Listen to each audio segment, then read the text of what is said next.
Hi! இப்போ நம்ம double crochet எப்படி போடலான்னு பார்க்க போகிறோம். அதுக்கு எப்பவும் போல் செயின் ஸ்டிச் போட்டுக்கோங்க.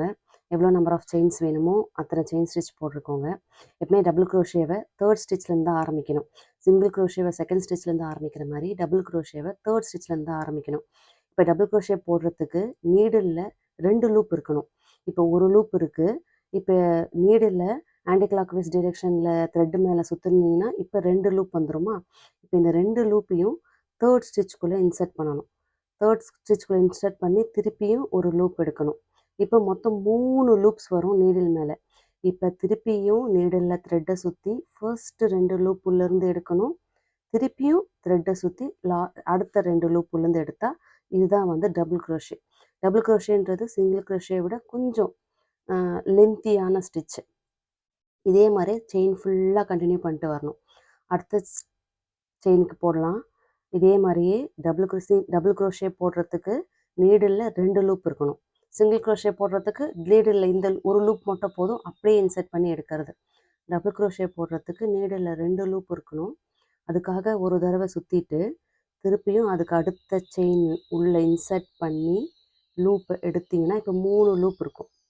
3 லூப் இருக்கும். இப்போ திருப்பியும் த்ரெட்டை எடுத்து ஃபஸ்ட்டு 2 லூப்புக்குள்ளே திருப்பியும் த்ரெட்டை எடுத்து அடுத்த 2 லூப்புக்குள்ளே. இதுதான் டபுள் க்ரோஷே. இதே மாதிரி செயின் எண்டு வரைக்கும் போட்டு வரணும். ஒரு தடவை சுற்றிட்டா 2 லூப் இருக்கும். அடுத்த செயின் ஸ்டிச்சுக்குள்ளே விட்டு எடுத்திங்கன்னா 3 லூப் வரும். ஃபஸ்ட்டு 2 ஸ்டிச்சில் மட்டும் எடுக்கணும். அடுத்த 2 ஸ்டிச்சுக்குள்ளேருந்து எடுத்திங்கன்னா இதுதான் டபுள் க்ரோஷே. இதே மாதிரி இந்த செயினுக்கு எண்டு வரைக்கும் போடணும். இப்போ எண்டு வரைக்கும் போட்டாச்சு. அடுத்த ரோ டபுள் க்ரோஷேயோட அடுத்த ரோ போடுறதுக்கு செயின் 2 போடணும். சிங்கிள் க்ரோஷேக்கு செயின் 1 போட்டோம். இப்போ டபுள் க்ரோஷேக்கு செயின் 2 போடணும். போட்டுட்டு டர்ன் பண்ணிவிட்டு ஒர்க்கை இந்த செயின் 2ன்றது நம்ம டபுள் க்ரோஷேனுடைய ஹைட்டுக்காக, அது வந்து ஸ்டிச்சாக கணக்காகாது.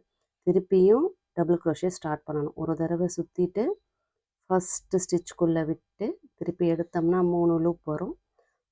அப்புறம் ஃபஸ்ட்டு 2 லூப்புக்குள்ளே அடுத்த 2 லூப்புக்குள்ளே.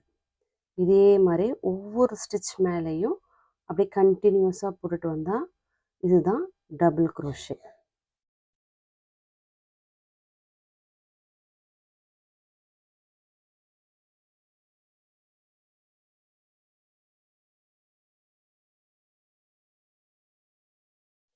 இப்போ ஹாஃப் டபுள் க்ரோஷே எப்படி போடலான்னு பார்க்கலாம். டபுள் க்ரோஷே மாதிரி தான் ஹாஃப் டபுள் க்ரோஷேவும். செயின் 2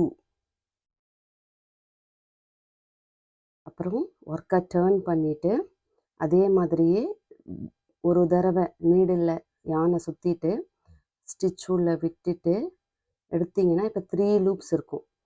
இப்போ திருப்பியும் நீடிலில் யானை எடுத்து இந்த 3 லூப் உள்ளேயும் விட்டு எடுத்திங்கன்னா இதுதான் ஹாஃப் டபுள் க்ரோஷே.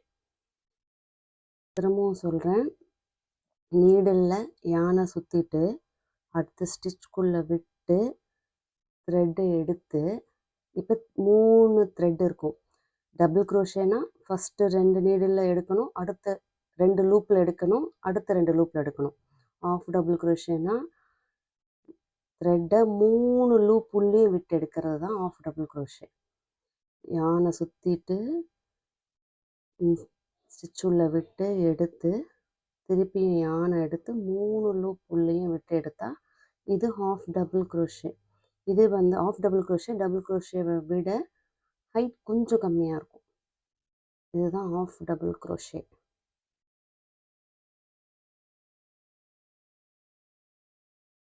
இதே மாதிரி கண்டினியூ பண்ணிக்கிட்டே வந்தீங்கன்னா அதுதான் ஆஃப் டபுள் க்ரோஷே. இதனுடைய லென்த்துக்கும் இதோட லென்த்துக்கும் டிஃப்ரென்ஸ் இருக்கும்.